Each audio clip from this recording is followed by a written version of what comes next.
of an inner attitude, of an inner shifts. These inner things, these inner shifts aren't simple things. You can't force them on people. They happen when they happen. But this is a wake-up call. So the ability to write lucidly, clearly about difficult things, about what's real, what's not, that's really strong in her chart. And she's being forced to do this to build up this new identity and this new purpose in her life. Not easy to change from the old to the new.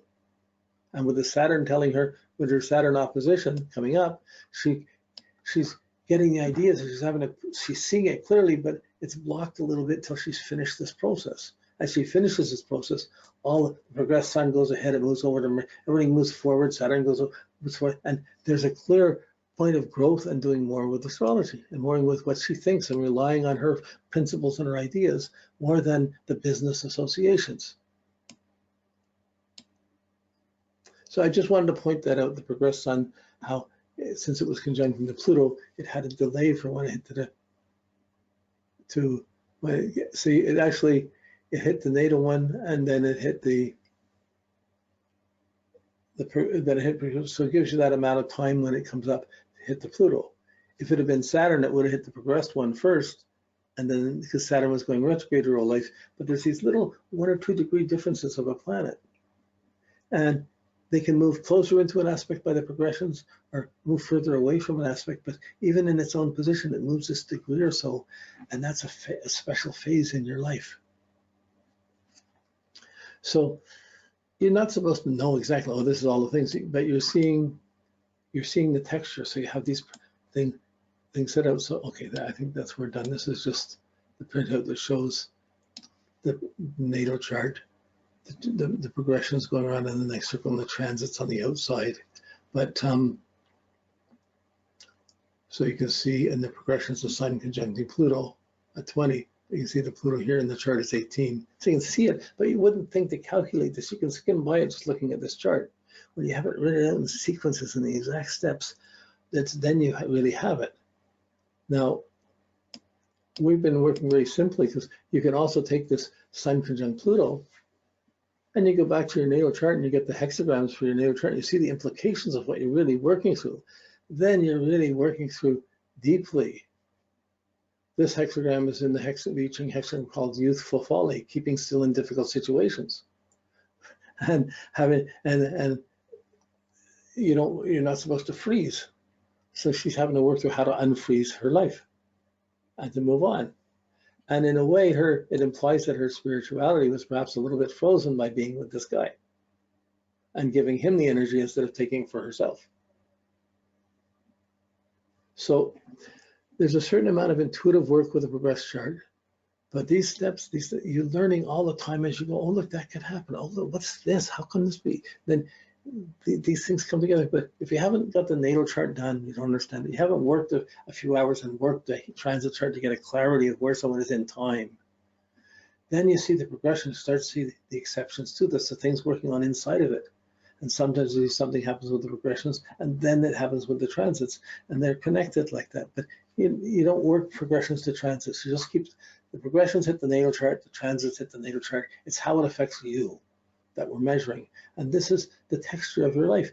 It's not a simple linear thing. You can't say, oh, you're just this or just that. It's a puzzle at every time. Just like if it's raining out, you can choose to go out or not go out, or what are you going to do?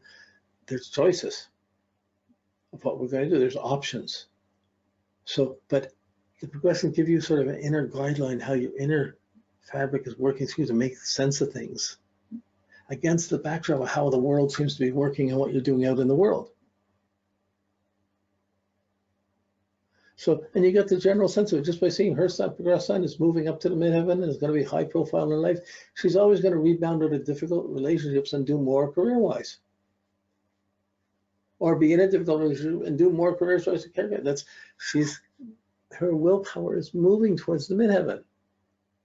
I wish I had something. Mine moved down to the IC and it sits down low. It's moving into the 5th house. That's it for my life.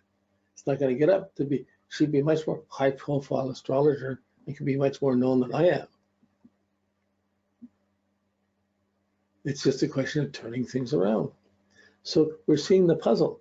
I may not have said it exactly. I may not have got it exactly to her or anything, but I've touched the issues enough that she said she can work with all the, probably this means this, or probably this means that. in terms of this session. And I've shown you how to get to these conclusions and how to work, or at least how I work with the transits and progressions. I do one at a time, and still I watch one planet at a time. I watch certain things, basically the natal chart, the transits going around it.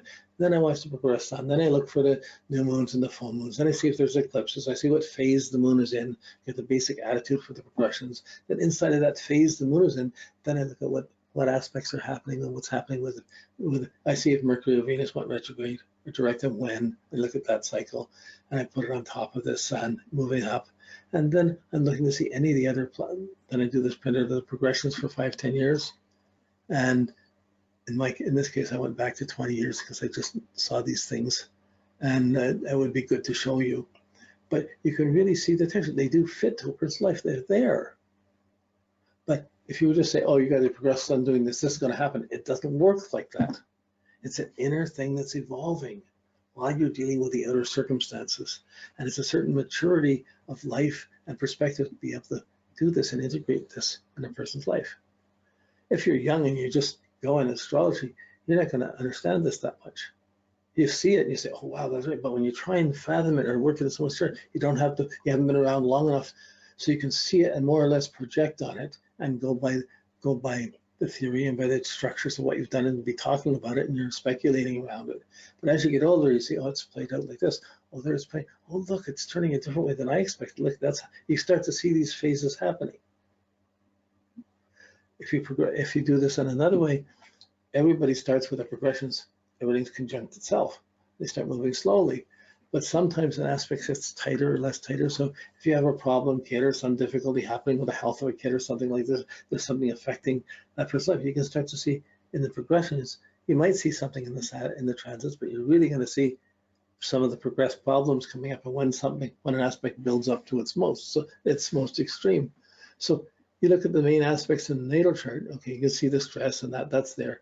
But the real story in it is not that aspect is there, because when you're working with the natal chart, she still has to use her Mars and Scorpio in the 10th house. She still has to use her Sun in Cancer in the 8th house.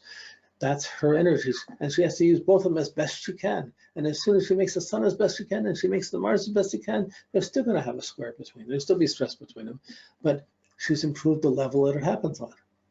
But like with this progressed Sun to Mars, there's a square in the chart. Sun's at 29 degrees, Mars at 1. It's going to be 2 years. So the first year the Sun goes into Leo, then the second year it squares the Mars. So she was harshly treated when she was 2 years old. So it wasn't easy.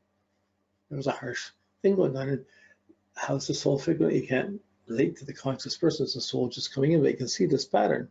Whereas the moon Neptune, moon's at 20, Neptune's at 21,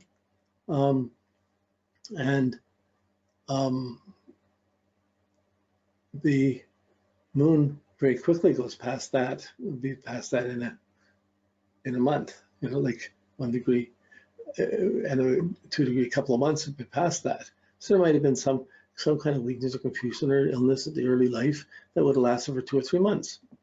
Maybe colicky, I don't know, something there.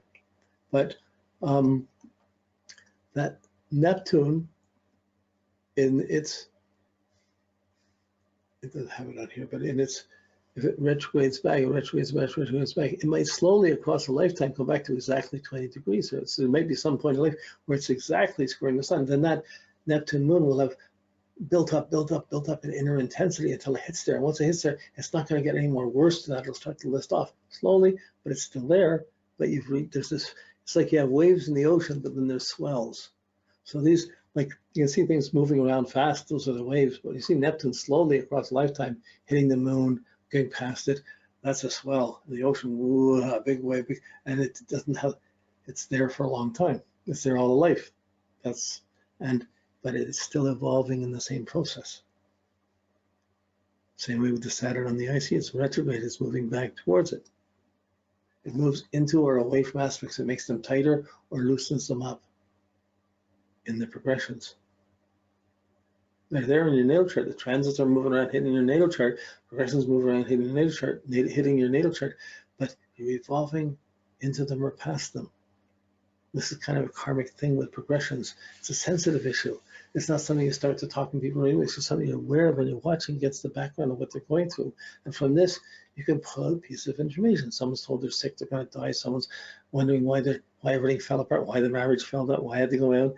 We've come through the things and we've touched on issues. So, oh my goodness, how could that happen? Look how I played into this, how I acted that up. This is where astrology gets really alive. And then as you're going through, you say, oh, I'm not playing out like that again. And you get the affirmation of your new direction. Then you're more powered and more equipped with a right understanding to go forward. So, okay, I think this is about as much as we're going to get for now. Yep. And thank you. Next week we got case study number 4. Okay. Okay, thanks. Bye. I'm going to just turn this off now.